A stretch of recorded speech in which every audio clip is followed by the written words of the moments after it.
pada amatan saya yang memperjuangkan work-life balance ni pun belum balance lagi. Tak sebenarnya. Of course lah. Betul tu. Saya setuju. Kalau perjuangkan betul-betul balance betul-betul. Contoh maksudnya dia kerja 5 hari, cuti 2 hari, tak boleh. Jadi cuti 5 hari.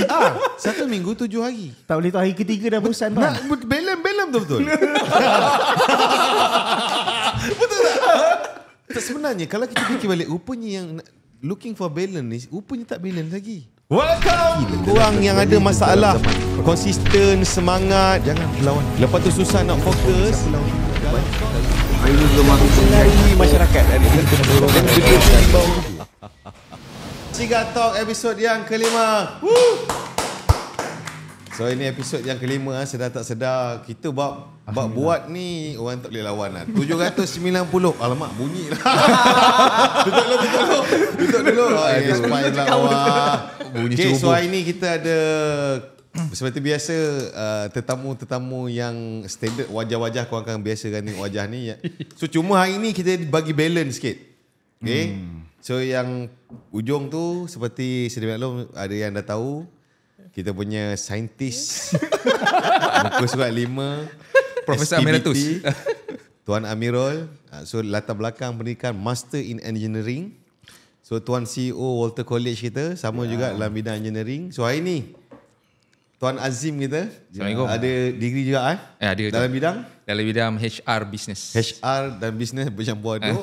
Okay, so hari ni nampak dia berat di sebelah sini. So saya datangkan orang yang bijak pandai. So saya yang SPM, okay? Jadi kita bagi balance. Okay, so selamat datang Azim. Terima kasih tuan. So sepatutnya kita start awal tadi, cuma kita orang baru lepas gym, alhamdulillah melawan. Azim pun ada pergi gym Okay.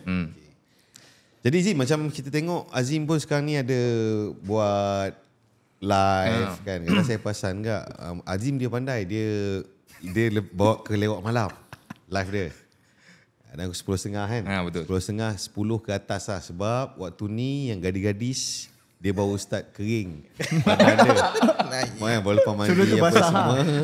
Tak, maksudnya baru lepas mandi. Dia dah settle semua benda lah. Semua perkara dah settle. Lepas tu dengan dia punya skincare routine apa semua. Jadi waktu tu dia akan layan Azim punya. So kebanyakannya crowd Azim... Saya punya crowd 80% women, perempuan. Perempuan. Sebab apa tahu Tuan Hasan? Sebab dia bahasa Inggeris. Tuan pernah tengok video Azim? Pernah. Azim dia banyak bahasa Inggeris. You know what? Jadi perempuan dia minat yang itu. Yang educated punya. Dan diorang ni adalah golongan yang educated lah. Yes, mostly memang educated lah. So apa Azim antara mungkin Azim boleh bawa perbincangan kita hari ni, sebab kita punya podcast ni sebenarnya walaupun dia liar namun dia jinak. Maksudnya sebenarnya goal kita utama adalah self development. Kan kita bincang, sebab kalau macam Azim tengok daripada soalan, daripada Azim pun ada buat coaching kan. So adik-adik kita ni apa dia orang punya antara cabaran dia orang yang kita tengok? Adakah dia macam banyak tentang pengurusan hidup pun macam mana? Sebenarnya betul. Saya rasa banyak dan saya dapati lah bila saya buat live kan tuan-tuan. Saya banyak dapat soalan yang ke arah menguruskan diri diorang dan juga hidup lah. Selalu kalau macam tu, saya tak tahu dulu ni baru start ke apa kan. Sekarang ni kalau tuan pun buat live tuan tahu kan. Banyak macam kebanyakannya, especially anak-anak muda kan. Diorang banyak bincangkan ataupun diorang banyak timbulkan macam mana nak hadap orang toksik, macam mana nak hadap orang narsisis. So itu pengurusan dari segi manusia. Diorang tak tahu macam mana nak handle manusia apa semua. So saya banyak bersosial. So saya banyak dapat soalan lebih kepada macam ni. Macam contoh Azim, macam mana nak handle orang narsisis? Azim, macam mana nak handle bos yang toksik? Apa narsisis? Narsisis ni dia sebenarnya macam apa definisi dia? Budak-budak ni advance, saya tak tahu narsisis tu apa. Yang saya faham pasal narsisis ni adalah seseorang karakter. Dia karakter yang sentiasa rasa diri dia betul. Dia tak nak terima pendapat orang lain yang salah apa semua tu, dan rasa diri dia salah apa semua, dia sentiasa rasa diri dia betul. Tu orang yang narsisis lah. Dan orang macam ni selalunya yang berdasarkan pembacaan saya, tapi Profesor Amirul boleh betulkan lagi. Berdasarkan saya punya pembacaan, sebenarnya orang narsisis ni narsisis ni dia ibarat macam mental health problem juga. So orang narsisis ni diorang tak sedar sometimes yang diorang ada karakter ni. diorang portray this kind of character. Kadang diorang tak perasan. Contoh lagu-lagu dia. Tak, bukan maksudnya contoh dia Narcissist. punya kata-kata dia. Biasanya kalau orang narcissist ni sebenarnya kalau bahasa biasanya dipanggil self-centered yang ekstrim. Yes, betul. Always pasal dia. Betul. Self-obsessive. Dia obsessed dengan diri Saya dia. macam tu ke? Saya tak berapa pasti tuan. Tapi bagi saya Tak, kalau you kita mungkin tak, kena saya tak, makan Panadol sebab ke? dia bagi saya it depends dengan orang yang rasa benda tu daripada orang lain. Maksudnya contoh, kalau saya, mungkin saya tak rasa benda tu tuan tu narcissist for example. Mungkin orang lain yang tengok tu dia rasa tuan narcissist. Mungkin kita tak pasti Dia sebab takrifan tu datang daripada orang lain lah. yes, betul. betul. Sebenarnya orang tu yang rasa sebenarnya. So okay, saya SPM, jadi soalan saya lebih kepada musuh tiga. Tak, macam mana kita nak tentukan orang tu dia narcissist ni? Siapa yang approve? Dia Ada adalah surat ni, ke apa? Tak, ni sebenarnya bagi saya ni pandangan orang lah. Okay. Pandangan ni dia tak ada betul, tak ada salah kan. Terpulang pada kita lah macam mana kita nak terima benda tu kan. Okay. So bagi saya ni semua adalah daripada sudut pandang orang lain lah, daripada orang luar. Kita Jadi tak ada- berlaku isu selalu kat tempat kerja ataupun dengan klik, maksudnya selalunya yang selalu apa ni boleh kata bergelumang dengan manusia lah. So kadang-kadang bagi saya sometimes bila kita nak identify orang tu narcissist, sometimes saya rasa kita tak boleh nak salah blame ataupun orang judge terus orang tu. Serta mungkin ada kena-mengena dengan diri kita juga. Kan? Kita mungkin rasa macam sebenarnya kita tak ada, contohlah orang tu tak ada apa ni skill macam mana nak socialize. So dia rasa dengan reaction orang tu macam narcissist. Tapi sebenarnya it goes back to you yourself lah. Kena tengok balik diri sendiri lah. Tapi kalau dia boleh control ke? I mean kalau dia ada sifat tu, long the way tu dia tahulah dia memang ada sifat tu. Tu how dia nak control supaya dia tak bersifat terlampau kuat lah berkenaan dengan narcissist. saya tak pasti lah sebab saya bukan narcissist. Saya rasa saya bukan narcissist lah. mana selamatkan diri. I mean Tak, okay, dia salah ke narcissist tu? Dia saya rasa lah, dia macam ni. Saya tak pasti sangat sebab ni berkaitan Banyak yang dengan tak pasti. dia ni berkaitan tak, ni maksudnya kita cerita secara general tu. Sebab saya bukan dalam bidang apa ni mental ataupun emotion macam tu. So benda ni dilibatkan dua benda yang interconnected, which is emotion dan juga mental. So emotion ni benda yang berkaitan dengan feeling and mental ni pemikiran lah. So emotion ni setiap orang ni dia ada coping mechanism yang berbeza tuan. Maksudnya macam saya cakap tadi, mungkin kalau orang yang tak biasa dengan tuan, bila tengok konten tuan secara dasarnya dekat konten dekat media sosial saja, dia rasa tuan okay, Mamat ni cerita pasal diri dia. On side tuan pernah cerita sebab saya pun cerita ni boleh inspire people. Which is orang lain tak ada. So ada, maksudnya bagi saya orang tu dia punya coping mechanism dia berbeza. Dengan orang tu mungkin tak tune. Contoh macam tadi kan Tuan Amirul pernah Tuan tadi tanya Tuan Amirul kan, Tuan rasa Tuan ni sensitif ke tak kan? Mungkin ada setengah orang rasa Tuan narcissist sebab Tuan pun banyak cerita lebih kepada diri Tuan, pengalaman Tuan apa semua kan. So orang ingat macam dia ni Mamat ni narcissist gila kan, sensitif gila kan. Tapi pada yang kita orang yang banyak lepak yang tahu kan, Tuan banyak juga dengar pendapat orang lain juga. Tuan pun ada je agree to disagree dengan gogom yang lain kan. Betul. So bagi narcissist ni pula, bagi saya kita kena bezakan antara sebab sometimes orang nampak narcissist ni macam arrogant. Tapi sebenarnya orang ni mungkin dia ada confident. Yes, betul. So there's a thin line lah nak bezakan. Okay, jadi maksud orang tak nak narcissist tu. Yes. memang tak nak lah. Tapi okay, kalau tak nak, jadi dia nak yang maksudnya tak boleh cerita pasal diri ke? So, saya khawatir, kita takut orang tu nanti dia lose self esteem. Dia tak ada self confidence nanti. So bila dia rasa cerita pasal diri je, maksudnya narcissist. Apa narcissist? Narcissist. Sebenarnya bagi saya lah nak balance, sebenarnya benda ni all about balance lah, seimbang kan. Bagi saya nak balance kan, confidence daripada orang fikir ni arrogant ataupun narcissist adalah empathy. Kita kena letakkan diri kita dekat tempat orang lain juga. Kita kena faham keadaan orang tu. So saya rasa ini je yang mungkin penawar dia empathy lah. So maksudnya empathy. macam bila saya buat live, kadang saya tengok bila saya cakap pasal lelaki, saya cuba faham. Dulu saya tak faham. Sebelum datang muncul benda-benda pakar-pakar sains ni. Tapi saya cuba memahami apa yang berlaku supaya saya tak adalah rasa stres ke ataupun saya nak faham. Macam saya buat konten, Azim buat konten kan.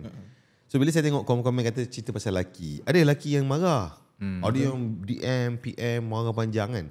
So saya cuba tengok pattern mengikut daripada sains muka surat 3. Saya tengok pattern. Orang-orang macam ni sebenarnya dia macam mana pattern. Dia sebenarnya ada pattern tuan.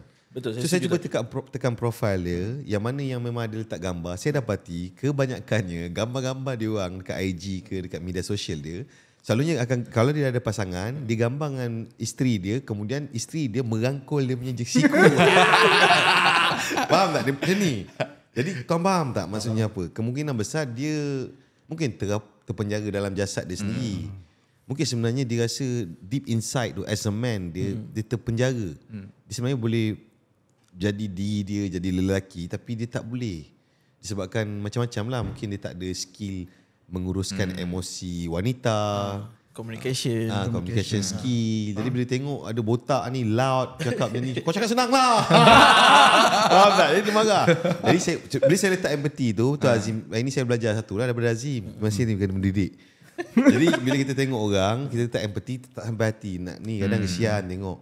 Kan, rambut petak, kadang-kadang isap kanyon sejuk. Jadi kita mula faham, oh mungkin dia something. Jadi sebenarnya kalau orang tu tengok, dia sebenarnya bukan kena musuh dengan saya. Dia kena kawan. Betul. Salah musuh tu. Okey, baik. Itu yang pasal nasib lah. Seterusnya Azim. Jadi maksudnya bila kerja ni dia orang ada problem ni, akhirnya orang yang rasa orang lain yang ada macam-macam karakter tadi, dia akan jadi stres. Yes, dia akan stres. So bila stres, dia tak suka pergi kerja. Dia tak suka bergaul. Kadang-kadang dia tak boleh manage stres tu dengan betul lah. Sebab ada orang dia makan fizikal kan, kepala sakit. Ada orang dia makan behavior dia. That's why dia reflect tu tuan punya karakter tu dengan komen bukan-bukan. Ada orang makan emosi tengok pada orang lah. Untuk kalau jadi stres tu dia kena manage betul-betul lah. Supaya tak ada reflection yang macam tuan selalu kena apa benda botak ni kan. Kenapa dia jadi macam tu? Sebab dia tak, asalnya dia tak setuju dengan tuan punya strong character tu lah. So bila dia orang tak pandai nak urus, problem dia adalah impak dia kat dalam hidup dia lah, secara direct, iaitu dia susah nak perform kat kerja. Betul. Jadi kita kena educate orang lah sebenarnya. Setiap manusia ni karakter dia lain.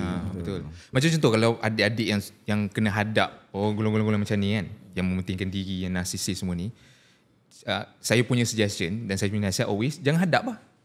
Sebab sama lah manage ni tak perlu kita hadap. Sometimes manage ni kalau kita biarkan diorang dengan dunia diorang, itu lagi tak pening dengan kepala otak. So orang tu memang dah ada problem dan dia tak boleh nak manage dia punya stress. Lepas tu dia bawa. Lepas tu kita tak boleh change people lah. Tak boleh. Tapi itulah kadang-kadang adik-adik kita ni diorang tak faham, diorang rasa macam diorang kena, itu salah satu tanggungjawab diorang untuk kawal, untuk ubah. Macam tanggungjawab dia untuk ubah seseorang. Itu yang dia datang stres tu. Benda dia tak boleh control lah. Sebab kadang-kadang bila kita cerita pasal benda-benda yang psikologi, benda-benda macam ni kan, dia ada satu macam term. Contoh tadi macam narsisis kan. Lepas tu ada term yang lain kan. So kadang-kadang diorang ni anggap semua orang tu patut lalu jalan yang sama. So bagi saya, kalau even dalam company sendiri pun dia ada eksekutif, ada analis, ada strategist, which is dia orang punya, and then ada business owner, which is even risiko yang ditanggung dalam company tu berbeza, and how dia punya nak cope dengan environment tu berbeza. Emotion yang disampaikan kat dia tu berbeza, which is apa yang sebab saya cakap dia kan, emotion dengan mental ni kan interconnected. So apa yang dia rasa dengan apa yang manager dia rasa lain kan. So manager pula manager dia ada dia punya benda yang dia nak, KPI dia nak kena achieve. And executive tu sendiri kena ada benda yang dia kena achieve kan. So benda-benda ni kalau macam saya kat di coping mechanism, maksudnya macam mana dia bila dia rasa satu benda tu, macam mana keluar dengan action based on dia punya thinking dia, mental dia.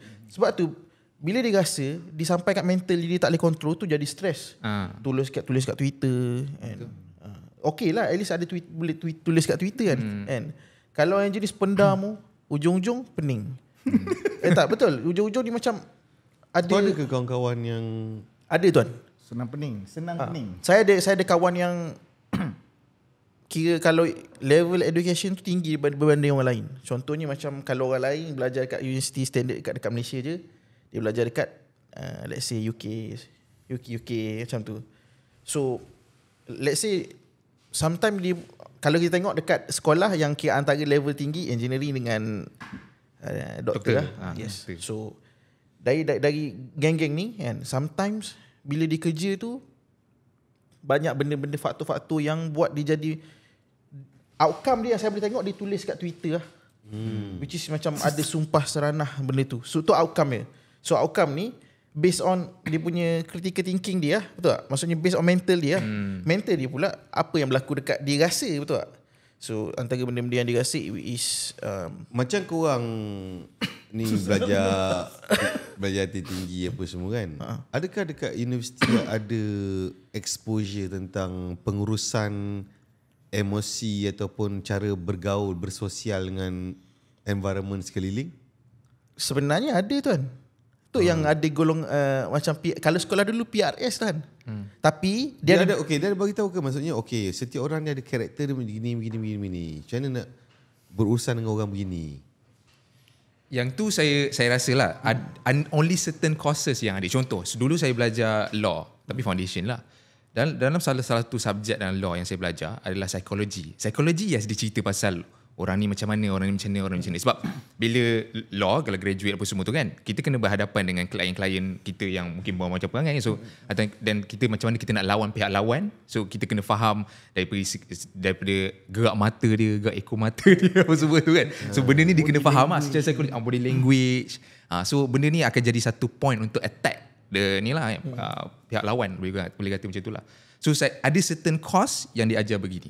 Dan masa saya buat, ingat tak masa kita buat podcast mula dulu kan, kita cerita pasal Gen Z ni kurang self-confident apa semua kan.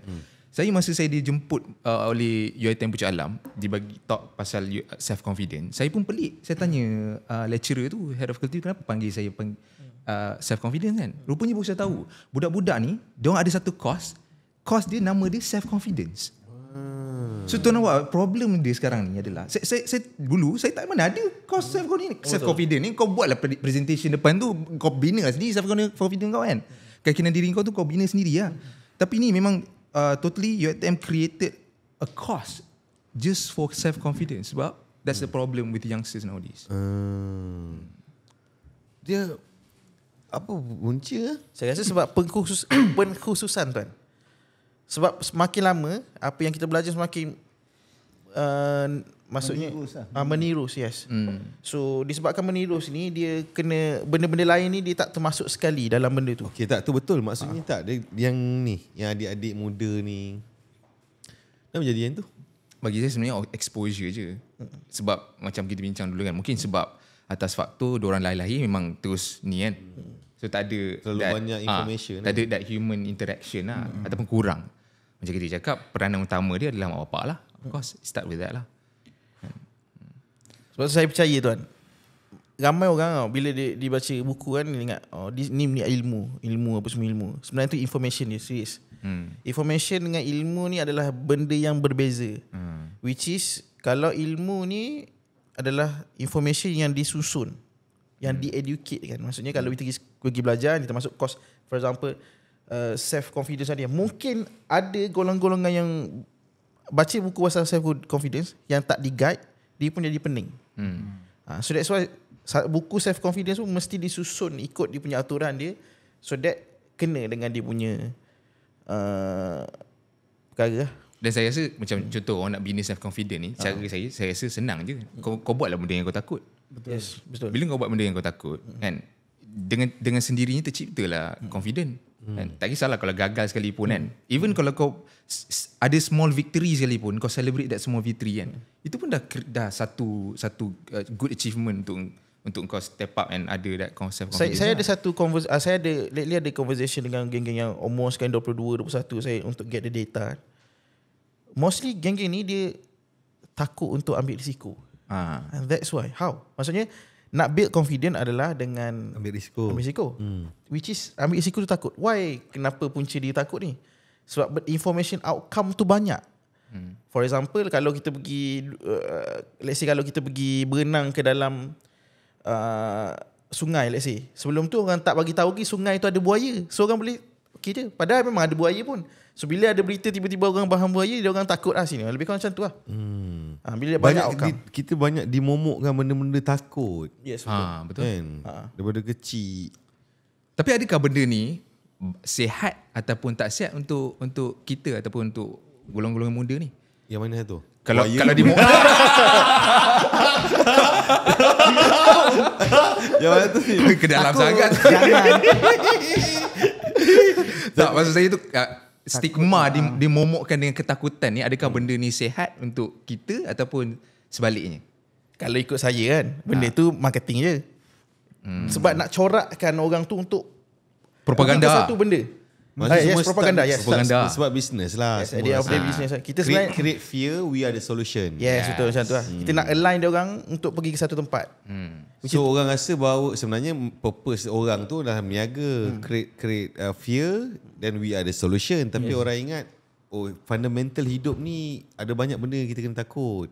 Betul. Sebab tu sampai nak buat decision pun takut. Betul. Kadang contoh nak belajar ke nak kerja, ini memang ya, betul. banyak gila soalan macam tu kan. Ya, betul. Orang tanya nak belajar ke nak kerja, nak belajar ke nak kerja. Dia penuh dengan uncertainty. Okay, so tu tadi kita punya tajuk tentang narsisis lah. Jadi dia harap dapat adik-adik kata siapa yang tengok ini dapatlah belajar sesuatu, iaitu dia punya kata kunci adalah buaya tadi. Buaya. Saya minat bila masuk haiwan-haiwan contoh tu seronok sikit. Macam Tuan Hassan sih macam mana? Adakah mangsa bully ke sekolah? Tak ada, saya tak ada. Tuan membuli ke? Based on karakter lah. Sebab kalau kita sekolah, kita ada few kawan yang mempunyai karakter yang berbeza-beza. Ada alpha, ada karakter yang memang dia minta dibuli. Tengok wajah pun kita dah nampak dah. Ini memang wajah sikap boleh belah tengah. Tapi tadi ada tengok satu video kat TikTok, ada budak kena pijak apa kan. Tengok ada pasal nak. Saya rasa mungkin ni saya punya cadangan lah untuk parents kan. Generasi sekarang ni, kalau anak-anak lelaki, cubalah sedaya upaya masukkan dia orang aktiviti yang belajar combat. Betul. Tak kisahlah Muay Thai ke, Taekwondo ke, silambam ke, apa-apa, tapi at least kena ada supaya dia boleh self defense. Kesian ni budak tu. Orang buat dia tapi dia tak buat apa-apa. Faham tak? So bila dia belajar benda tu, satu dia create disiplin. Satu dia tahu macam nak buat, macam nak react. At least dia boleh defend diri dia. Tak adalah kalau kita bawah buku lali orang kita diam lah. Faham tak? Kena ajar dia. Takut tadi tadi yang buaya ni takut. Takut. Kalau orang pukul jangan takut. Jangan react. Kau setuju yang tu? Saya rasa Bagi exposure. yang tu saya setuju Kena lah. ada tu kan. Lelaki tu orang kan. Betul. Dan saya rasa perempuan pun perlu jugalah untuk tahu macam mana nak pertahankan diri kan. Saya rasa perlu lah benda tu. Betul. Apa nama, saya ada masuk kat FYP saya hari tu kan. Mungkin benda ni dah berlaku dulu masa zaman-zaman yang tak ada media sosial. So that benda tu tak di-expose lah. Ada student yang dia tak puas hati dengan cikgu dia pergi serang secara fizikal. Macam kalau kita dulu, saya ingat dulu tuan, pernah saya bergaduh dengan cikgu saya, tapi saya geram, berair air mata je, tak berani nak lawan. Bocorkan tayak? Bukan. Tu yang jenis Tuan menangis tangan dua apa? Tu teruk sangat. Kenapa buat saya? Tu teruk sangat. Maksudnya masa tingkatan 2 tu macam still hormat kat cikgu tu ada lah kan. Walaupun rasa aku rasa nak baling kursi kat wajah dia masa tu. Tapi okey lagi. Tapi sekarang cara-cara orang dulu react kepada itulah kan, betul tak? Punya nak nahan marah. Tapi ada certain manusia yang jenis attack macam tuan cakap. Dia lebih kepada tak tahu siapa buat kerja. Tahu tayar pancit Tayar tak pancit mat. kan. Kereta calar. Kita salah. Cuma pecah. Cuma pecah. Dia yang jenis tak berapa jinak sangat. Macam Azim belum 30 lagi Belum 30 kan? Saya belum lagi. Belum kan? Bahaya kan? Terapung. Okay Azim, lagi apa yang mungkin menarik kita boleh bincangkan? Satu lagi benda. Saya rasa kan, ni saya punya ni lah. Sebab saya banyak dapat soalan kan, macam benda-benda macam toxic ni, faham tak? Toxic. Faham tak? As environment toxic. Saya rasa Tuan Hassan pun sebagai CEO pun mungkin biasa dengar lah macam ni. Sebab Tuan handle orang muda kan, mungkin ada yang bagi tahu. Apa definisi toksik yang nak masukkan sebenarnya tu? Saya pun banyak dapat soalan tu. Cuma saya tak faham. Okey, saya rasa saya ada teori lah. Sebenarnya dia bagi saya lah, sometimes kita tak boleh nak judge orang tu ataupun satu situasi tu toksik tau. Sometimes it's us. Macam contoh, saya nampak kan, contoh, saya dapat banyak soalan pasal workplace toxic. Dan saya bagi tahu diorang, saya antara orang yang kalau saya memang jarang lunch sama-sama dengan saya punya rakan sekerja. Saya suka makan seseorang, saya suka buat hal seseorang. Sebab apa? Sebab kebanyakannya bila mana kita bergulumang dengan klik kita sendiri dan kita katakanlah lunch kan. Sometimes bila kita lunch kat luar, kita bawa benda hal daripada dalam office di luar office. Contoh marketing tak ngam dengan finance. So dia cerita dekat budak design. So budak design ni mula-mulanya tak toxic pun, tapi sebabkan dia dah didoktrin mind ini susah hari-hari. So budak ni tadi dibawa masuk kisah tu dalam office to the point that walaupun dia tak ada masalah dengan budak finance, tapi dia dah terbawa-bawa dengan cerita oleh budak department marketing ni, itu yang terjadi environment tu toxic.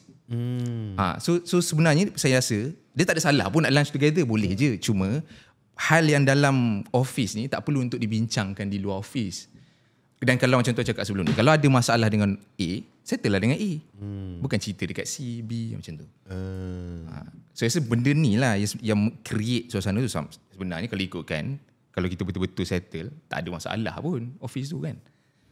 Banyak environment toxic Maksudnya tapi kalau tengok environment toxic ni, problem dia adalah cara-cara bersosial sebenarnya. Betul. Kan? Betul. So kalau contoh dia pindah tu, saya cakap kalau dia pindah tempat kerja lain, dia akan jumpa orang juga.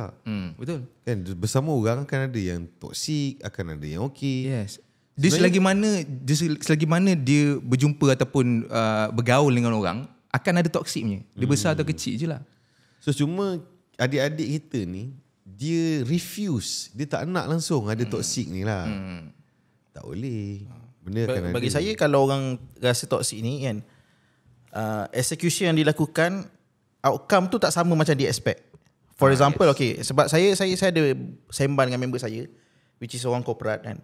So dia cerita pasal dia dah buat sehabis mungkin, tapi punya KPI dapat D kat waktu tu. So dia cerita saya. So dia cerita banyak benda lah. Contohnya adalah elemen comparison. Contohnya dia tengok kenapa orang lain yang buat macam tak okey lagi pada dia, atau dia punya seniors tak okey lagi, dapat naik pangkat. Contohnya dapat naik pangkat, naik gaji lah, betul tak? Sebenarnya and then dia cerita pula, okay, let's say macam dia sendiri perempuan kan. Dia sendiri perempuan, lain pula benda kriteria dia. Maksudnya kalau lelaki, kalau biasa macam pergi kerja, ni based on situation yang dicerita saya, tak mungkin tak berlaku dekat semua company kan. Tapi ni based on data saya dapat. Dia cakap dia punya senior ni dapat naik pangkat, kipas je, kerja kipas je. Yang dia pula memang usaha gila, tak pernah ada orang nampak. Tapi solution dia kena jadi presentable, pakai gincu, make up semua, baru dia ada orang nampak sikit dia punya kerja. Tapi belum lagi naik pangkat. Saya rasa benda ni data yang ada orang gerakan-gerakan sekarang ni yang guna data-data ni, yang mungkin ada sedikit macam based on dia benci, sebab dia pun perempuan, cerita saya mesti dia on side perempuan lah, betul tak? Ada bias, which is benda ni tak berlaku dekat kita punya company, tak berlaku. Benda bias ni. So bila saya dapat data tu, rupanya patutlah ada orang cakap kat tuan macam tu. Maksud cerita dia apa yang dibuat tak dapat. So bila outcome yang diharapkan based on dengan execution yang buat tu mungkin sepatutnya lebih lagi outcome yang dapat, yang tu dia akan rasa toksik. Kat situ dia muncul, dia rasa dia datang blaming mindset tu dah. Victim mindset. Okay. Maksud dia akan rasa orang tu lah salah. Sebab tuan selalu cerita kan. Tapi sorry tuan sebenarnya saya tak tahulah, sebab saya recall balik pengalaman saya kerja ataupun sampai meniaga ni, saya sepatutnya sebenarnya benda-benda ni yang kita bincang ni dia tentang competition tau. Yes. Betul? Yep. Compete each other.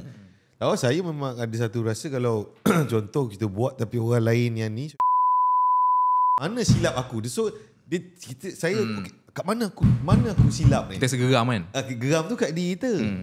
Tapi bila kita menujahkan geram tu kepada orang lain, kat sini datang sebenarnya kita tak nampak untuk improve diri kita lagi. Itu toksik tu. Betul. Saya setuju. Macam contoh kan, main bola kan. Itu kira kerja lah dulu, antara salah satu kerja main bola. Tuan bayangkan lah, macam tadi buat benda orang tak nampak kan. Dalam main bola ni dia lain. Dalam bidang-bidang korporat ni mungkin dia dah perform apa semua, orang still tak nampak effort dia ataupun tak recognize dia kan. Macam saya main bola ni, kita nak tunjuk time training tu performance kita kat coach. Jadi saya pernah tu ketika saya main dulu liga tertinggi kan. Dribble pemain-pemain terkenal apa semua time training. Kan siap half volley tu kan. Sap. Lepas tu saya terus pandang coach. Coach tengah bagi ikan makan. Aduh, situasi dia tu. Tapi frust tu saya faham. Jadi apa saya buat? Saya cuba buat lagi sampai coach nampak. Faham tak? Jadi jangan rasa give up untuk jadi orang bagus tu. Kadang sebab tu orang pilih sebabkan benda-benda negatif aku nak stop jadi orang bagus. Dia sama macam kes Habil tu. Kenapa? Yang dia ada girlfriend. Oh, yang tu Kan? Lepas tu girlfriend dia kata awak terlalu baik, lepas tu nak tunjuk dia jahat sikit. pegang rambut kan. Sebenarnya improve diri dia sebenarnya. Tapi tadi tuan cakap kan, tuan nak tunjukkan dekat coach tuan nak kan. Tapi ada setengah orang dia orang rasa bila dia orang buktikan tapi bos tak nampak ataupun bos tak appreciate, benda tu yang akan macam memusnahkan dia orang punya confidence, dia orang punya effort ataupun dia orang punya achievement, dia orang punya boleh kata apa yang dia orang rasa, apa yang dia orang cuba untuk perjuangkan lah. So ada setengah orang dia orang rasa macam dia orang terlampau mengharapkan validation daripada orang lain. Bila tak dapat, benda tu yang meruntuhkan semangat dia. Tapi benda ni membawa kepada pasangan juga Betul? Kan? Betul? Mengharapkan contoh High expectation lah kan. untuk pasangan kena bahagiakan dia. Tapi sebenarnya at the end of the day dia berbalik kepada matlamat kita buat satu benda sebenarnya. Dia akhirnya untuk improvement diri kita. Always fokus kat diri kita kan. So katalah buat kerja apa semua, orang tak recognize ataupun bos tak nampak apa semua, tapi at least kita jadi orang yang lebih baik daripada 10 hari lepas. Kan tu achievement juga. Okay, faham? Sebab kita kena ajar dia orang cara melihat tu. Sebenarnya cara melihat tu. Macam contoh tuan cakap tadi kan pasal competition. Sebenarnya it's always about you versus you kan. So it's never you versus anybody else. So kita kena sentiasa compare diri kita dengan diri saya seronok bincang pasal ni. Tapi sebenarnya kalau kita fikir balik, sebenarnya memang kita compete dengan orang lain. Cuma nak menang dia, kita kena lawan diri kita. Yes, betul. Dia memang kita compete dengan orang lain tau. Kan, contoh kita berniaga ke, buat live ke, buat ni ke, main bola ke. Memang game dia, contoh Hasan suka seorang wanita, Nora namanya. Okay, Hasan kena tahu selain Hasan ada ramai lagi orang nak. Lan apa semua nak. Jadi macam mana nak dapat perempuan tu? So semua orang bersaing. Jadi Hasan untuk dapat perempuan tu, Hasan kena improve diri dia. Mungkin sebelum ni rambut dia flat top, so dia try belah tepi. Faham tak? So sebenarnya kadang orang tak perasan, kadang keliru. Zaman sekarang ni tu saya cakap dia maklumat banyak sangat, jadi keliru. Betul. Kan, always focus on yourself. Contoh, the goal is to be rich, not to look rich kan. Jadi dah pula perjuangan pun tak payah ni. Budak tu baru nak up. Kan, baru nak jumpa orang apa benda semua. Datang jumpa orang pakai slipper yang atuk-atuk kita pakai, Osaka ke apa nama tu. Ada selalu pergi surau tu. Lepas tu putih ni sebenarnya terbuka tu. ibu jari kaki hitam depan. Jadi macam mana orang tengok bawah, Allah tak jadi deal. So dia tak faham yang tu. Terlalu banyak maklumat. Jadi mungkin gerakan-gerakan macam ni kita boleh fahamkan dia orang. Sebenarnya dia macam ni. Kan? Macam contoh lah, kita okay, kalau kita berniaga, outcome kita nak dapat profit lah, betul tak? So untuk kalau macam kita kerja, outcome kita nak gaji lah, betul tak? Betul? So on the outcome, okay, macam tadi case tadi kan, outcome dia memang of course on the skills dia akan makin naik lah, betul tak? Tapi on the outcome yang supposedly orang kerja dapat, faham tak maksud saya? So maksudnya kalau dia buat kerja tak ada orang nampak dan dia tak nak pangkat, which is the purpose dia kerja untuk naik gaji, tak jadi, apa relevan ni untuk dia stay, untuk naikkan skill sahaja? Faham tak maksud saya? Apa relevan dia? Tapi on data yang saya dapat tu, apa yang dia buat adalah dia berhenti kerja lah. Sebab company tu tak deserve dia. Which is tak semua orang berani buat benda tu. So apa yang kita boleh bagi tahu is encouragement untuk orang-orang yang high value ni, yang skillful ni. Macam tuan pernah cerita kan, kalau sebab tak semua bos pension kan. So kalau bos tu tak bagi outcome yang dia nak based on skill yang dia yakin dia ada, berhenti kerja, go for another lah. Betul tak? Sebab ada ramai orang dia still kat situ, dia still complain ni juga. Aku ni power tapi still duduk dekat spot sama. Betul, sebenarnya kita kena faham di mana-mana phase career ni, dia always kena tahu dia ada top 1%, ada yang biasa. Even contoh doktor, ada doktor yang biasa, ada doktor yang champion. Betul. Dan apa-apa kita buat, dia always satu. Jadi kita tak boleh terima orang ni dia boss, maksudnya dia adalah handal. Belum tentu. Betul. Betul. Contoh saya dulu kerja restoran makanan segera. Waktu lepas berhenti main bola kan. Okay. So manager tu adalah orang yang dulu dia kerja bahagian macam biasalah dalam F&B. Dia dulu waiter, kitchen, lepas tu bila sampai satu masa dia jadi manager. Tapi dia tak belajar macam mana jadi leader. So dia gunakan pengalaman dia. Contoh dia buat pizza dulu. Okay, dia kerja buat pizza 5 tahun. Bila dia jadi manager, hari pertama dia jadi manager, dia adalah manager yang baru hari pertama. So dia gunakan pengalaman dia potong pizza, dia jadi leader nak uruskan anak buah. Dia stres tak? Stres. Itu dia maki hamun. Dia stres. Sebenarnya dia tak tahu. So bila kita naik setiap phase ni, always kena improve lah kat mana kita berada. Dan Apa kita betul ada. macam tuan cakap kan, macam contoh manager tadi kan. Sebenarnya dia kena tahu yang ada tugas dia dah kena lepaskan. Dan bagi saya lah, yang leader ataupun top management ni, tugas dia sebenarnya lebih kepada berfikir je. Planning, strategize. So benda-benda execution ni dibagi, lepaskan dekat anak buah dia lah, anak fruit dia kan. Supaya dia tak adalah tertekan ataupun dia tak ada kena juggle banyak benda pada satu masa. Lagi Jim apa dia? Tuan, cerita pasal managerial tadi kan. Saya teringat satu benda tuan. Saya tengok kan. Dia ada dua orang yang berbeza tapi melakukan execution yang sama. Kenapa orang ni ikut, yang ni tak ikut? Dari segi leadership. Yes. Rupanya saya baru perasan satu benda. Dalam leadership ni, dia bila instruction tu dia ada dua jenis. Satu itu based on power, satu lagi based on force. So walaupun orang tu dia naik pangkat, let's say orang dia ingat dia ada power, actually bila dibagi instruction tu jadi force untuk anak buah dia. That's what that adi. And then on another side, ada yang naik pangkat ni, orang nampak dia naik pangkat tu, dia punya struggle apa semua kan. So that bila naik pangkat, dia bagi instruction kat anak buah dia nak ikut. Sebab respect lah. Yes. So benda ni, Dia bukan takut, orang tak takut dengan dia, tapi orang respect. yes. Yang respect ni, power dia dekat situ. Power dia dekat situ. Macam mana nak buat tu? Dia ada teknik dia tuan. Macam mana? Ada teknik dia give power tu, kena tanya Tuan Hassan tuan. Macam tu je pasti. Mungkin tuan boleh Ulas sikit macam mana tuan? Kita ramai yang tengok ni satu hari ni akan jadi boss. Macam mana tuan buat satu benda tu? Okay, instruction tu dia dengan power. Power tu maksudnya orang yang buat tu tak rasa benda tu terpaksa dibuat tuan. Tapi kita tidak tanya Oya. Oya rasa macam mana? Hassan Rasa terpaksa lah bila all the rasa rasa boleh kat podcast kita boleh jujur. Tegak. Hassan macam tu Hassan bila bagi arahan tu Oya rasa macam terpaksa ke terpaksa rasa ke ataupun rasa okey. Rasa okey sebab bagi saya tu Hassan ni kalau bab memahami manusia ni nombor satu lah. So mungkin tuan cerita sikit tahu macam mana tuan gain that power tuan. Bagi saya tu power lah. Saya tak tahu banyak terms lah. Tak betul Based on pengalaman saya, sebab saya start daripada bawah. Saya start daripada penibau Ticanai, jadi technician pekak, lepas tu jadi engineer pekak. Lepas tu banyak benda yang saya belajar. So apa yang saya belajar, nombor satu, bila kita nak start orang, saya tak mencari hormat, saya tak mencari orang takut dengan saya ke tak. Sebab saya buat ni semua benda sebab saya rasa dia tanggungjawab. So most important, especially bila nak bergaul dengan Gen Z, mostly saya punya staff semua Gen Z. Tak ada yang lebih tua daripada saya, tak ada lah. So cara dia adalah kena selalu dengan diorang lah. Contohnya diorang ajak saya workout, saya layan, malah saya buat lebih daripada diorang. Kalau diorang ajak saya main bola, saya dribble bola, malah saya acah-acah lagi handal daripada diorang. So banyak benda yang kita kena buat together. Nombor satu, kita kena faham setiap karakter. Saya ada satu skills yang mungkin Allah bagi kat saya adalah memahami manusia dengan cara melihat. Apabila saya tengok dia punya face reaction, saya tengok dia punya body language, saya tahu dia suka tak arahan ni ataupun dia tak suka.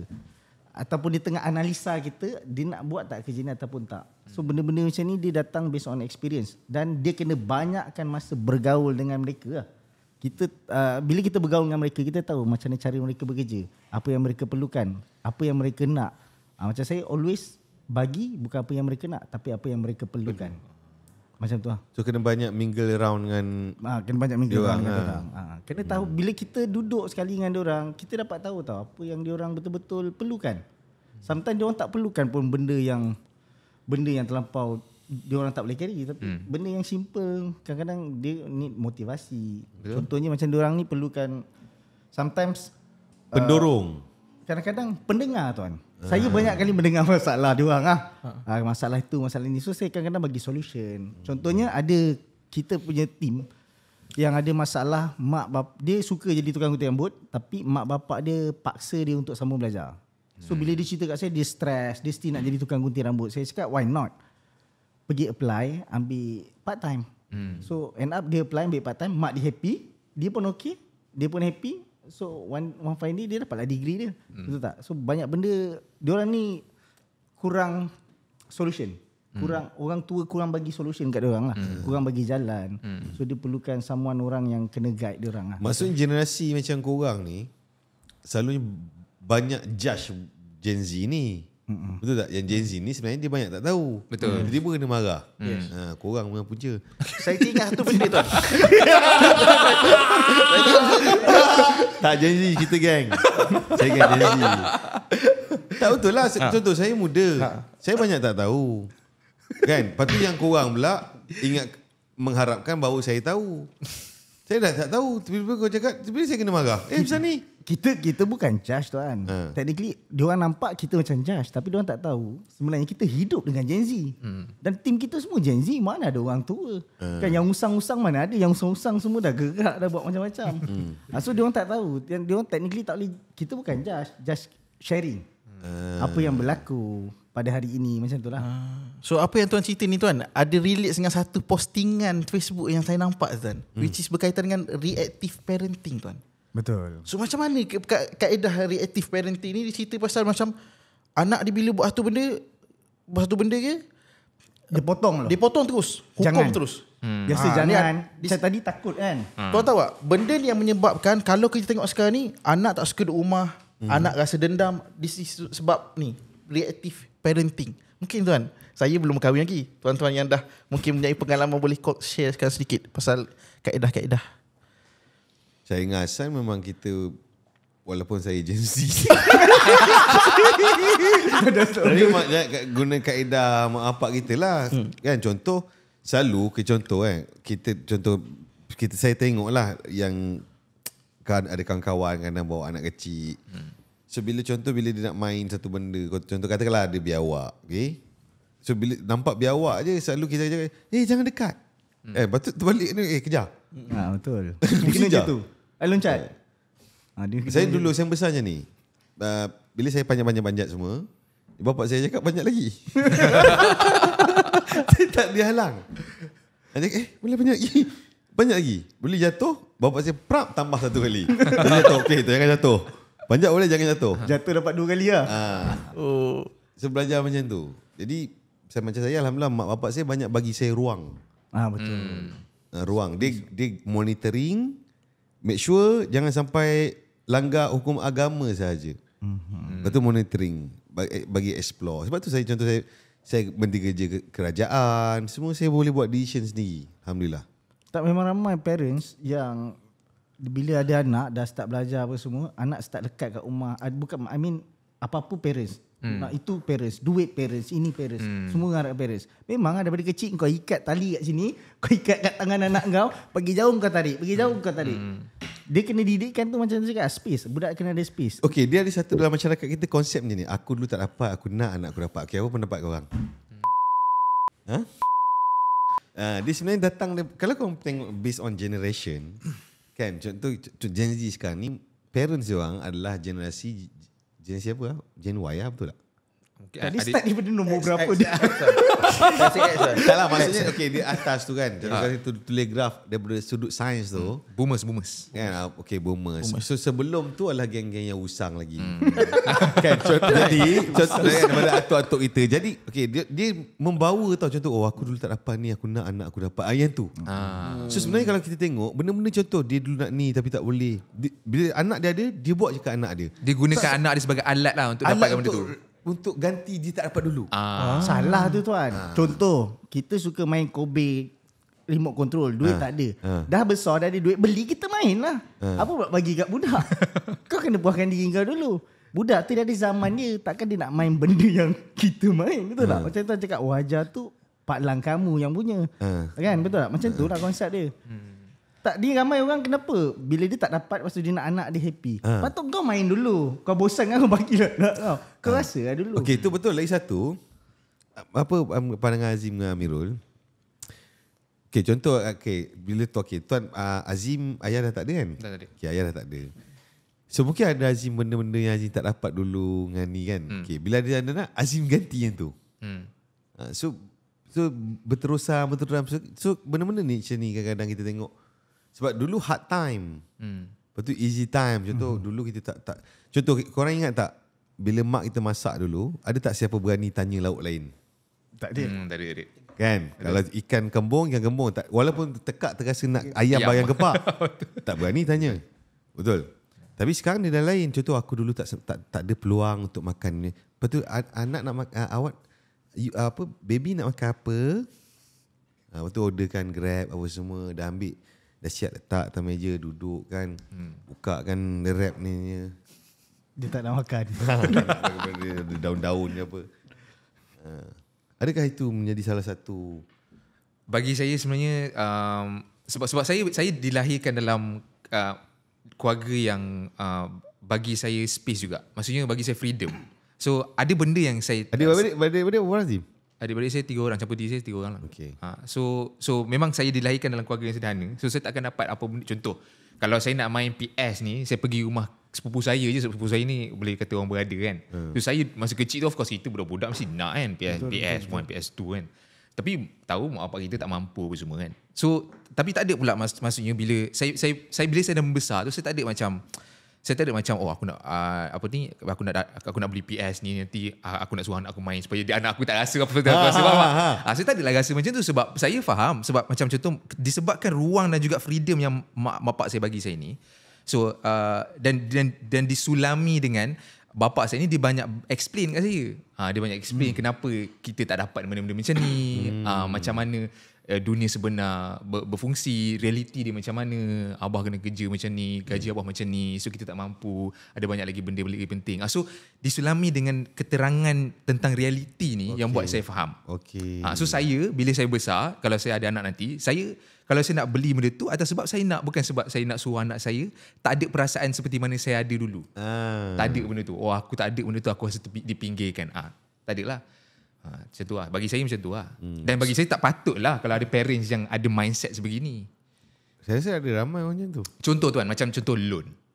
Contoh dia nak dapat satu benda, dia gunakan anak dia untuk dapatkan loan kan. Contohlah dia tak pernah beli rumah sendiri katakanlah. So dia gunakan anak dia ni untuk beli rumah. Untuk beli rumah. Ramai yang berlaku kan. Benda macam ni. Saya kata rumah dia, tapi nama anak dia. Pendapat. Betul. Korang boleh ke? Macam mana?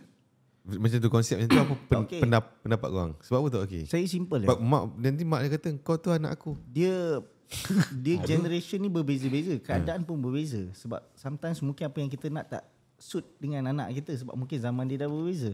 Bukan buat rumah tadi. Tak okey. Rumah saya apa pula? Dia ikut mana saya pergi. Tak, bukan. Sabar. Sabar. Tak bagi air apa ni? Tak, bukan.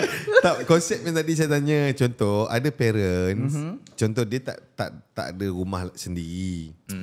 Jadi bila anak dia contoh kerja bagus, baju masuk dalam tali pinggang sampai pusat, dia force anak dia untuk beli rumah supaya mak bapak dia boleh duduk dan dia punya rumah tu. On the first place, mak bapak apa benda yang boleh paksa anak untuk berhutang semata-mata untuk kemahuan dia?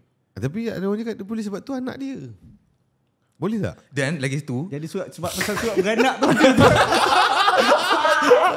tak, lagi satu, mak bapak macam ni dia akan gunakan naratif, kalau kau tak buat kau nak derhaka. Balas budi. Nak balas Aku budi. susah Aku dah besarkan kau menatang minyak yang penuh apa semua. Kita makin takut makin.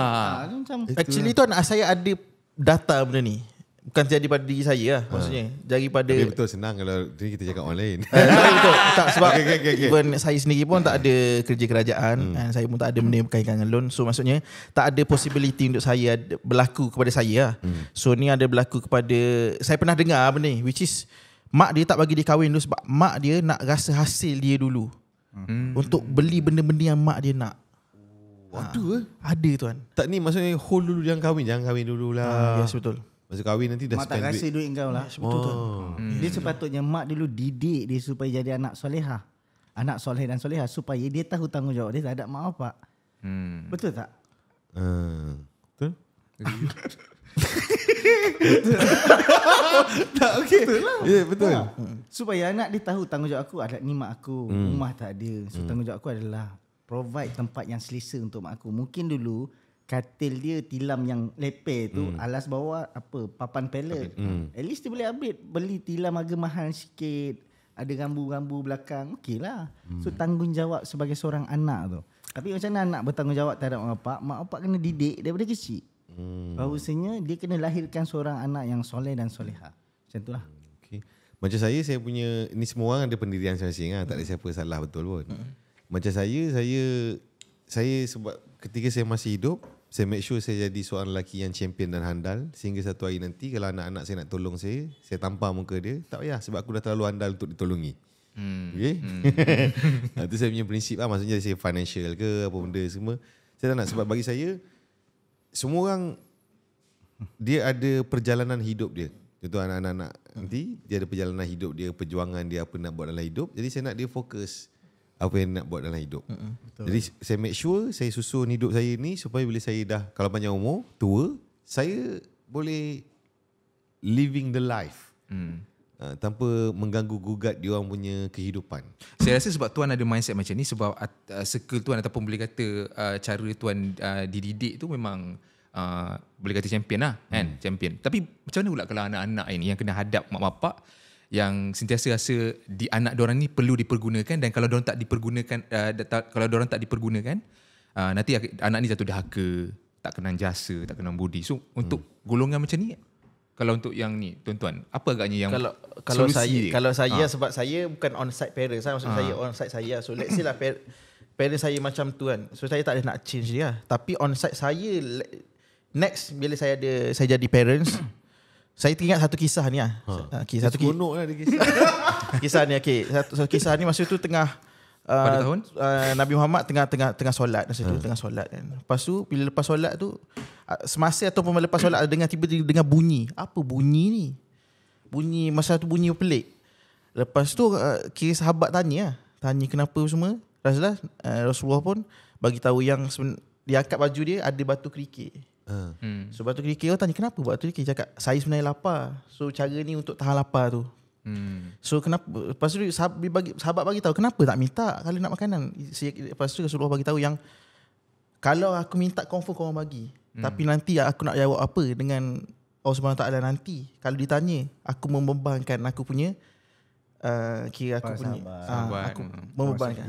So on site tu boleh digunakan, let's say nanti next anak kita kan kita punya kira tanggungan kita kan. Kita tak boleh sesekali nak membebankan dia guna guideline yang ditunjukkan oleh Tapi bagi saya solusi dia agama. Yes. Betul lah. Maksudnya cara kita melalui hidup ni dia tak boleh based on apa yang kita rasa. Kan kebanyakan sangkaan ni jadi pening dan datang daripada setan. So benda pening yang mana derhaka, yang mana tak, balik kepada agama. Setuju. Sebenarnya banyak kita punya takrifan tentang derhaka ni dalam agama tak ada pun. Tak ada dalil dan nas yang betul-betul clear bahawa perbuatan ini adalah derhaka. Dia pakaikan konsep dia yang ni, tanggang naik ni betul jadi kena peti jadi batung. Bagi saya agama. Bagi saya tuan marketing tuan. Sebab media tuan. Marketing betul. Media yang setkan dekat cerita tu dekat TV. Betul. Bagi tahu perkara-perkara derhaka ni. So media pitching mak dia pitching dia untuk beli rumah, betul tak? Betul. boleh doktrin lah, benda tu dah ada doktrin kan. Yes. Kita 30 tahun dah tengok drama macam tu. Yes. Ada kereta, ada rumah, Malaysian Dream. Betul tak? Dari mana tu? Tu daripada cerita lah. Betul tak? Kerja kerajaan kan. Kerja pakai kemeja. Betul. Kalau kerja pakai t-shirt dia siap. Tak berjaya. Saya tak tahulah sekarang masih ada ke tak stigma macam tu? Masih ada? Mak bapak kau macam mana? Tak, maksudnya kita nak ada parents dia tengok anak-anak, dia nak anak dia kerja yang pakai baju kemeja. Itu orang berjaya bagi dia. Mungkin saya rasa kalau parent nampak anak dia pakai t-shirt ke apa kan, tambah pula sekarang ni boleh work from home lah pula. Kamu tak kerja ke? Buat apa? Sebab dia parents yang generasi mak bapak kita ke atas, dia faham kerja tu yang macam dia faham dulu. kena keluar. Kena pergi. Betul. Bila cerita kerja tuan, saya teringat tu benda tuan. Kita dah kupas dulu kan. Mungkin kita boleh ceritakan balik kat sini. Tuan Azim ada kat sini pasal work life balance tuan. Mungkin kita boleh cerita sikit. Sebab apa? Sebab sekarang ni ada, even dulu video tu pun ada kontroversi dia pasal work life balance ni kan. So ada on tuan punya sendiri takrifan on work life balance ni. Saya bagi Azim tu. Apa kata? Tuan punya work life balance Dia macam. sudah tetamu. Okey, betul. Banyak diam rugi lah. Kita bawa Amai supaya kita pandang diam. Oh, bukan tuan tetamu saya pun juga. Apa pendapat Bagi saya sebenarnya macam work life balance ni dia tengok tahap ataupun situasi lah. So contoh kalau contoh hidup kau belum lagi boleh kata stable lagi, so kau tak boleh lah nak mengharapkan work life balance lagi. Betul.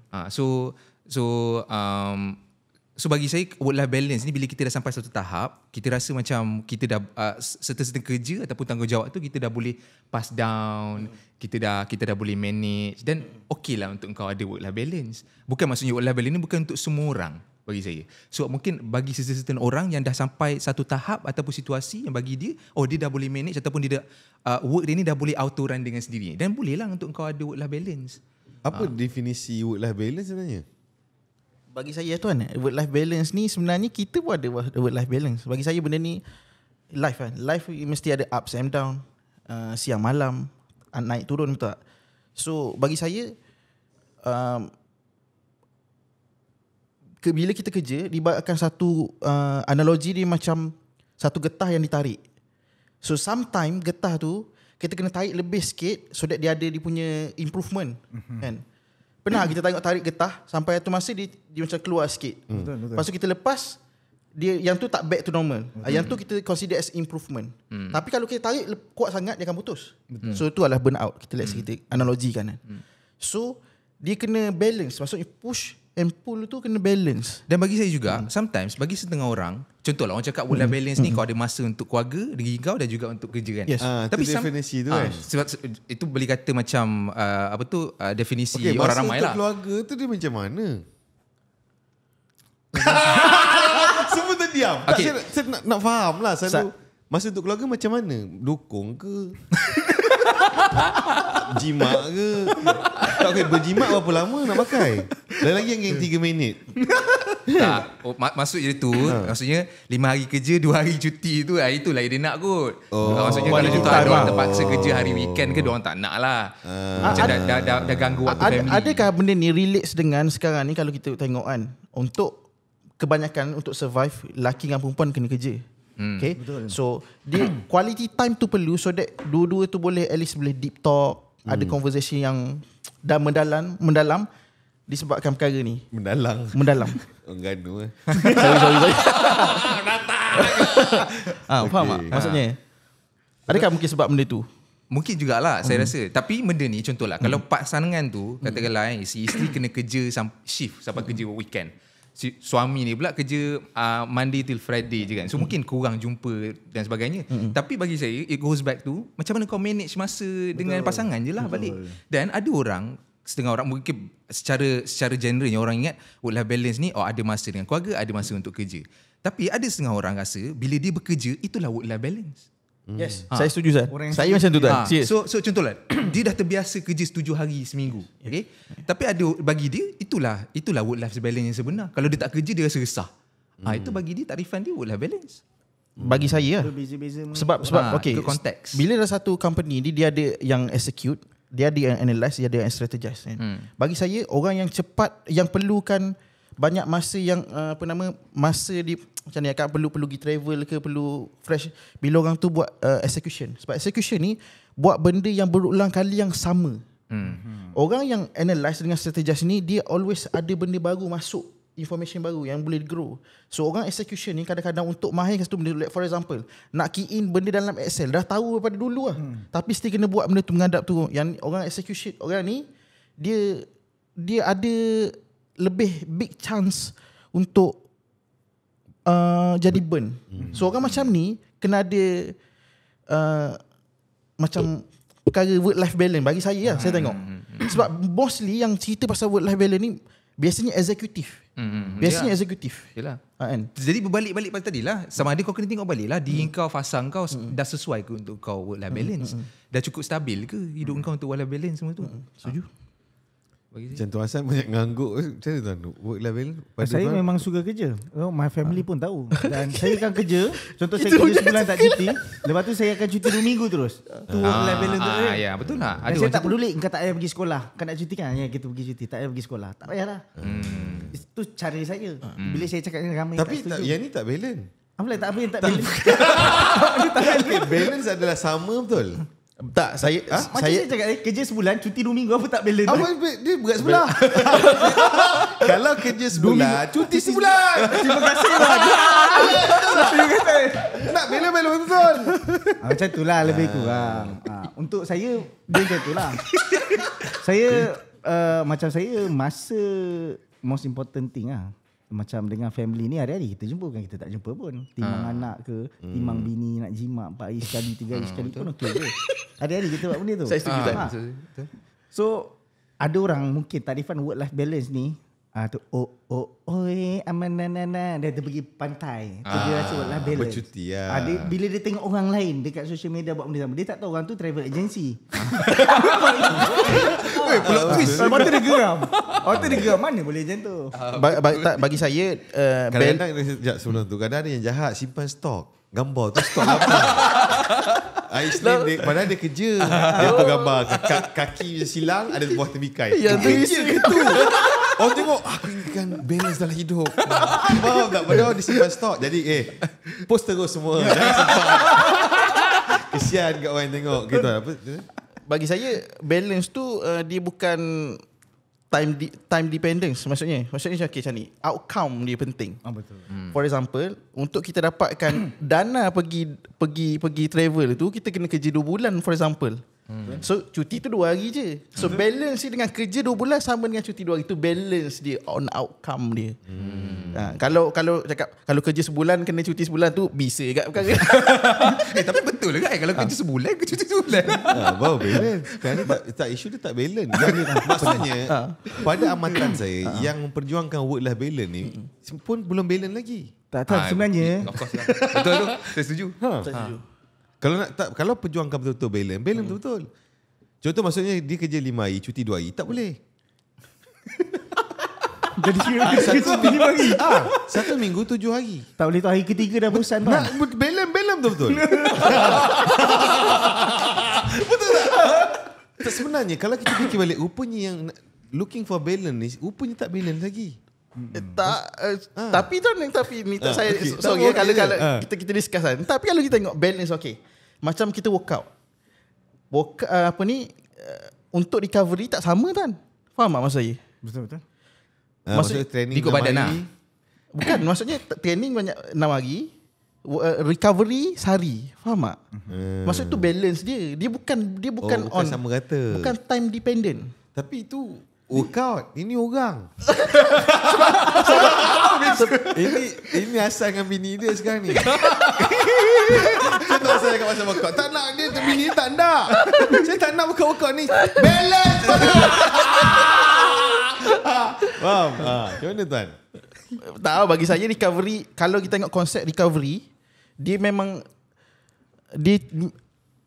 proses dengan recovery tu proses always lama daripada recovery. Kalau secara fitrah dia. Okey, maksudnya adakah kita ada orang sebenarnya benda-benda rutin ni akan buatkan burn out? Betul? Bukti yang sama boleh Okey, saya nak tanya, solat macam mana?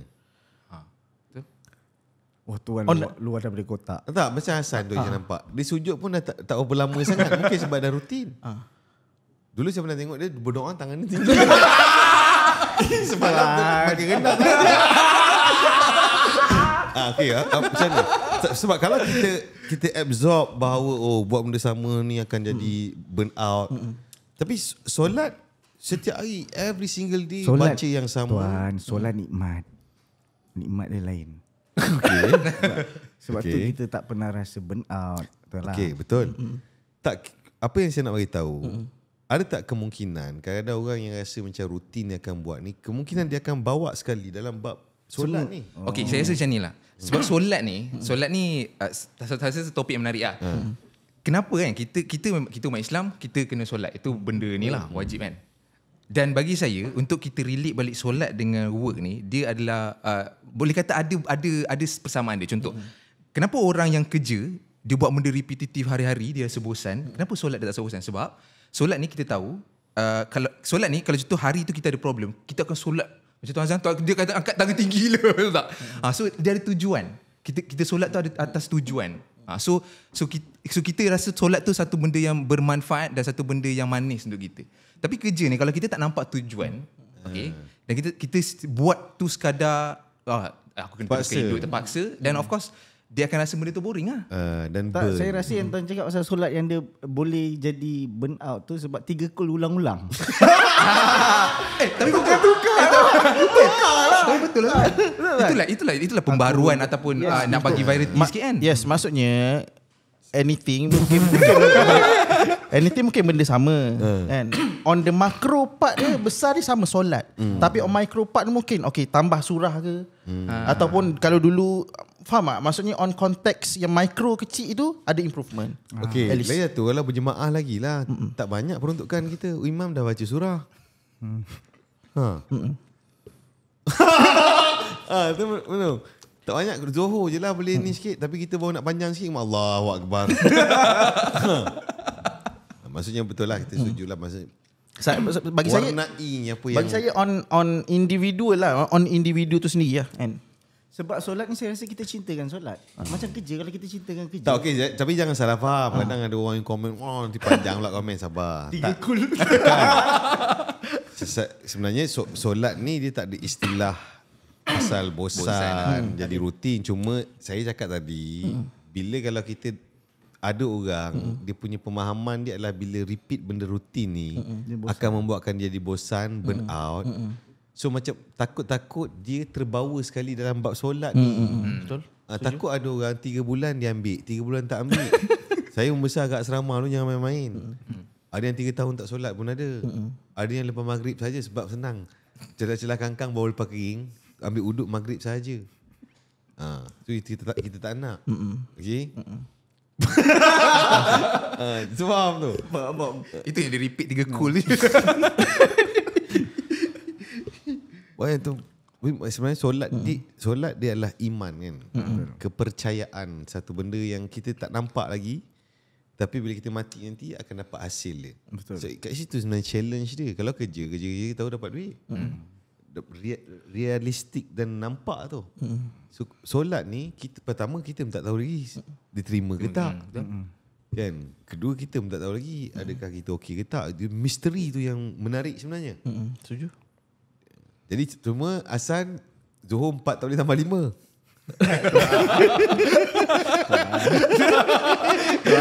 Subhanallah. Kita banyak pengalaman dulu masa bangunkan company ni kan. Dulu macam-macam fikir. Pernah satu ketika Hasan jadi imam sampai ke 5 rakaat dan tak kita kat belakang dah subhanallah. Dia Sujud kat kita tapak. subhanallah, dia kata Allahu Akbar. Sujud ada stiker pomet kat tapak kaki imam. Tak pergi kan. Punya meniaga, ya Allah. Okay, so sebenarnya yang paling penting sekali adalah yang penutup yang akan Nazim bagi ni lah. Betul lah. Macam tu je pas kan. Sebenarnya bagi saya lah, sebab kita rangkulkan semua dalam konsisten juga rutin kan. Saya ada baca satu buku lah. Tajuk dia Atomic Habits. It's a good book. So buku ni dia ajar macam mana kita nak create habit. So sebenarnya ramai orang tak perasan, diorang nak create satu benda yang habit ataupun rutin kan. Diorang fikir benda yang susah. Contoh kau nak workout, nak badan fit, kau pergi Lenjan lari 10 km hari pertama. Memang tak jadi apa, memang tak jadi habit lah. So dalam buku ni dia bagi tahu kau improve 1% every day, itu pun dah cukup. Tapi tak mungkin lah kita every day 1% je, betul tak? Loser gila. So at least more than that lah. So dalam buku ni bagi tahu kalau every day kau improve 1%, at the end of the year engkau dah jadi better 37% than last year. Tapi kalau engkau tujahkan energi engkau ni untuk be negatif 1%, at the end of the year engkau akan jadi negatif 37% lebih teruk daripada last year. So rutin ni kau kena buat benda slow dan kena gradually improve hari demi hari. Tu je cara macam mana kita nak konsisten lah. Okay, faham. Tapi untuk orang yang sekolah ni macam korang ni 1% tu faham. Macam ni budak-budak macam saya, budak Stenggan, 1% tu apa, boleh bagi analogi yang mudah faham tak? Tiny things. Maksudnya at least focus on benda. Betul Jim, dia kalau orang yang ni dia 1% dia tak tahu macam mana. Okey, contoh. Kalau jenis satu budak dia tak dia subuh jamak dengan Zuhur. Maksudnya tak pernah bangun pagi. Okey. So set je alarm pukul 6. Kalau kata kau terbangun hari esok tu pukul 9, better lah daripada kau bangun pukul 12 sebelum ni. So dia kena buat sikit-sikit. Tak apa, it's okay. So solat je subuh pada pukul 9 pagi, tak apa. Esoknya kau try lagi. Set alarm 5.30 pagi pula, lebih awal. So kalau esoknya kau bangun pukul 8.30, at least better setengah jam daripada semalam. So setiap hari tu ada improvement walaupun sikit. Ni dalam konteks perubahan. Bukan Yes. kita suruh orang tu tak budak-budak jangan macam-macam. Pening kepala kami. Panjang komen, mata rapat bahaya. Sap. Sap.